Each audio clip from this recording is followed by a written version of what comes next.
Halo warga sipil sekalian. Ya, gue lagi menikmati kopi dari Arah Coffee dan ini bukan sponsor karena ada coffee shop depan kantor gue dan namanya Arah Coffee, jadi gue beli dan enak. Dan gue minum kopi latte gitu, favorit gue. Dan kalian tahu nggak, kopi itu bukan sekedar minuman, teman-teman. Asal kalian tahu, andai saja di dunia ini tidak ada kopi, andai saja kopi itu bukan sebuah budaya yang populer, mungkin salah satu revolusi terbesar di peradaban umat manusia tidak pernah terjadi, apalagi kalau bukan revolusi Prancis. Liberty, equality, fraternity. To the Bastille! Dan di teman makan kali ini gue bakal menceritakan kalian kisah bagaimana besarnya dampak kopi terhadap sebuah revolusi. Jadi selamat menyaksikan. Ini bukan tentang aku, ini tentang kamu. Oke teman-teman semua, selamat datang di Teman Makan, konten yang paling sering di request ya. Karena konten yang akan menemani sarapan, makan siang, dan makan malam Anda. Bisa juga dipakai untuk tidur dan kayaknya populer dipakai untuk menemani perjalanan Anda ketika pulang sekolah, pulang kuliah, ataupun pulang bekerja. Ya, ini show yang paling sering di request, paling sederhana sebenarnya. Gue juga nggak tahu kenapa setiap gue buat konten orang selalu nanya, teman makan mana bang, teman makan mana bang. Dan ya sekarang untuk memenuhi permintaan teman-teman semua, gue akan menceritakan sebuah cerita dari tahun 1700-an, tepatnya tahun 1789 waktu revolusi Prancis terjadi, dan bagaimana revolusi itu bisa terjadi dan bagaimana peran kopi dalam revolusi tersebut. Dan sebenarnya ini recycle dari sebuah konten yang sempat gue bahas juga dulu banget waktu gue masih punya kedai kopi. Gue sempat mengangkat cerita ini, cuma karena waktu itu gue bikin konten untuk mempromosikan coffee shop gue, jadi mungkin kurang in-depth gitu loh. Jadi gue ulangi lagi dan gue yakin ini akan jadi cerita yang menyenangkan untuk kalian semua. Nah gini teman-teman, kopi ini ya kan, itu kalau nggak salah ditemuin di abad ke-9 di benua Afrika ya, dari orang yang namanya Kaldi gitu. Banyak sih asal usulnya, tapi salah satu yang populer ini yang dia ngelihat kok ternaknya tuh jadi semangat banget memakan satu buah, dan akhirnya diolah jadilah kopi. Dan dari situ manusia mengenal, oh ada minuman yang punya kafein yang menambah antusiasme, menambah daya pikir, dan membuat orang-orang bersemangat ketika meminum hal tersebut. Dan setelah itu peradaban Islam itu memegang peranan besar dalam pengembangan kopi nih. Jadi dari Yaman terus berkembang di area Asia sampai Asia Timur, terus masuk di Eropa, masuk dari Ottoman ke Venezia, Italia, dari Italia akhirnya masuklah ke Prancis gitu. Nah, kopi ini masuk ke Prancis kalau nggak salah ya abad ke-16 lah ya, 15-16. Dan waktu itu orang-orang kaget dengan kedatangan kopi sebenarnya. Kenapa demikian? Karena sebelum ada kopi, orang Prancis itu suka banget minum yang namanya wine, atau suka banget minum yang namanya anggur. Itu minuman nasional mereka dan sampai sekarang masih sebenarnya. Cuman dulu ya udah minumnya itu doang dulu. Habis orang kerja, habis beraktivitas sehari-hari, malam-malam mereka bakal minum wine, mereka bakal minum anggur, mereka bakal cerita, bersenang-senang lalu tidur. Nah masalahnya wine atau anggur ini itu kan punya efek memabukkan ya. Jadi orang ketika habis minum itu relax, happy, teler, tidur, bangun, dah begitu seterusnya. Nah ketika kopi pertama kali datang, orang-orang Prancis kaget, loh minuman ini kok bikin kita berpikir gitu, kok bikin kita menyala ya kan, bikin kita terbangun ya. Kita malah jadi susah tidur, malah jadi ingin beraktivitas dan segala macam.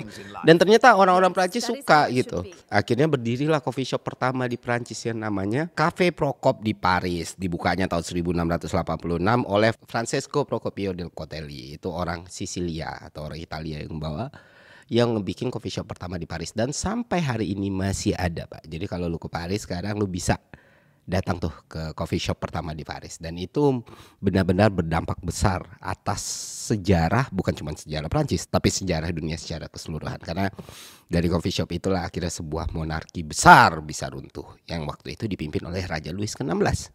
Nah sejak coffee shop itu berdiri, orang rame datang ke situ karena mereka mau ngopi. Disitulah titik pertemuan di mana seorang borjuis dan seorang proletar bisa ada di satu ruangan yang sama, dan akhirnya mereka ngobrol, ngopi ya kan. Dulu biasanya teler gitu, sekarang berpikir.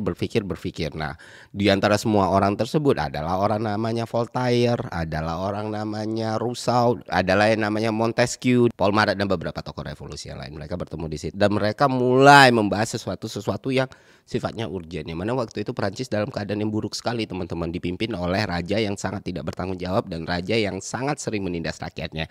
Di mana waktu itu si raja itu memberikan semua kemewahan dan fasilitas untuk para elit, tapi memeras dan memajak warga habis-habisan. Mirip dengan sesuatu, ya saya juga merasakan hal seperti itu. Jadi ketika pajak di rakyat semakin naik, untuk para elit, bangsawan dan kaum darah biru itu semakin mudah hidupnya, fasilitasnya semakin dikasih dan mereka semakin mewah gitu kan. Sampai akhirnya Perancis mengalami yang namanya krisis pangan karena gagal panen gitu. Jadi roti jadi mahal dan kopi pun jadi mahal. Roti jadi semakin mahal, kopi jadi semakin mahal. Di sisi yang lain mereka enak nih ngelihat bangsawan-bangsawan, keturunan raja, tokoh-tokoh utama, kaum elit itu bisa ngopi dan makan roti seenak hati. Rakyat pun jadi miskin. Nah, di coffee shop itu akhirnya berkembang terus-terusan, berdiri lagi coffee shop yang baru, dan agenda serta cerita yang terdengar di coffee shop waktu itu ya semuanya soal kayak gimana kita melakukan pembaharuan dan kayak gimana kita menggulingkan kerajaan yang ada. Dan akhirnya terjadilah revolusi yang legendaris tersebut, revolusi Prancis 1789, yang pasca revolusinya melahirkan satu tokoh besar lagi bernama Napoleon Bonaparte. Salah satu tokoh revolusi yang orang-orang tahu ya namanya Voltaire, itu bisa menghabisi 40 cangkir kopi dalam satu hari. If only I had more coffee. Dalam merumuskan ide dan gagasan menuju revolusi Prancis waktu itu, 40 kopi, 40 cangkir sehari itu gila sih tapi. Dan biasanya dia minum dicampurin sama coklat, dan itu jadi habit banget untuk para pasukan revolusi di situ waktu itu.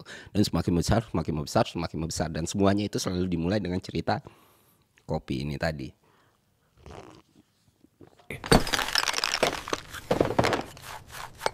Jadi mereka merangkul semua pihak, merangkul semua orang, merangkul semua yang dirugikan, borjuis, proletar dan lain sebagainya, dan itu jadi satu-satunya titik kumpul mereka gitu. Dan ya karena pemerintahan Prancis waktu itu sangat lemah ya, mereka nggak mendeteksi hal-hal seperti ini gitu. Ketika mereka mendeteksi ya sudah terlambat, dan ini adalah kesalahan yang tidak dilakukan Inggris ya. Bahkan Inggris itu sempat membuat, Raja Charles II kalau nggak salah, membuat dekret larangan kopi gitu, karena takut apa yang terjadi di Prancis juga akan terjadi di Inggris.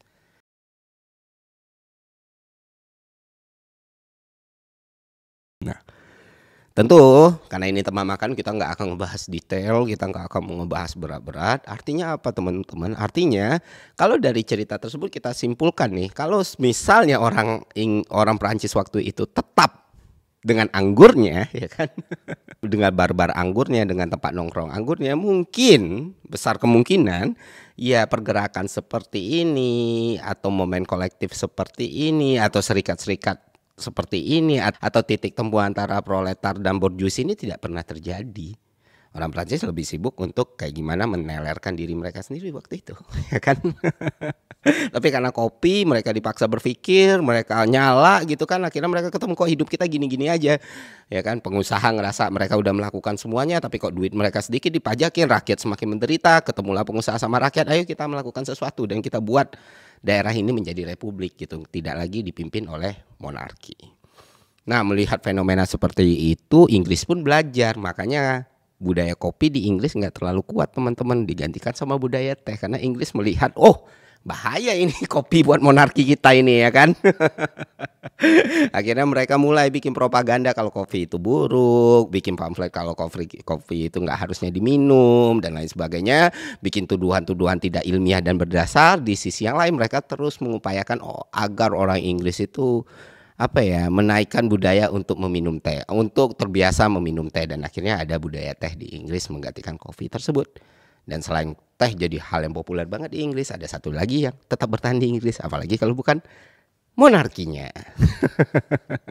Pelajaran apa yang bisa kita ambil dari cerita ini sebenarnya? Apakah kalau kita menghendaki perubahan dan revolusi di Indonesia kita harus minum kopi? Ya tentu tidak, bukan itu teman-teman. Tapi satu hal yang teman-teman harus tahu, public spare kalau kata Habermas. Karena warung kopi atau coffee shop itu termasuk tempat penyebaran komunikasi massa paling besar. Dan bahkan itu mungkin bertahan sampai sekarang ya. Artinya apa? Artinya yang paling penting itu adalah gerakan kolektifnya, serikatnya, kekompakannya untuk menuju satu tujuan, walaupun pada akhirnya setelah tujuan itu tercapai orang punya goals, ideologi dan kepentingan berbeda, tapi seenggaknya kalau lu menghadapi musuh yang sama ya lu harus kompak, bersatu dulu gitu loh. Bersatu bukan berarti lu mengiyakan atau mentiadakan, di jalur yang sama menang dulu barulah akhirnya kompetisi lagi. Dan itu yang terjadi di Prancis. Artinya apa? Artinya selain monarki, semua pihak di situ tuh benar-benar bersatu karena coffee shop itu. Karena mereka punya satu goals dan satu purpose yang sama, satu masalah yang sama. Dan dari situlah mulai mereka bergerak. Dalam beberapa tahun ditambah lagi krisis pangan yang terjadi, akhirnya masyarakat di sana udah berpikir enough is enough gitu. Dan revolusi pun terjadi, makanya lahirlah Republik Prancis yang sudah tidak lagi dipimpin oleh monarki. Dan Raja Louis XVI serta ratunya dieksekusi setelah itu. Itulah pentingnya gerakan kolektif teman-teman, itulah pentingnya berserikat, itulah pentingnya berteman, itulah pentingnya bergerak bersama. Itu aja dari gua, semoga Teman Makan kali ini bermanfaat. Sampai jumpa di Teman Makan selanjutnya. See ya.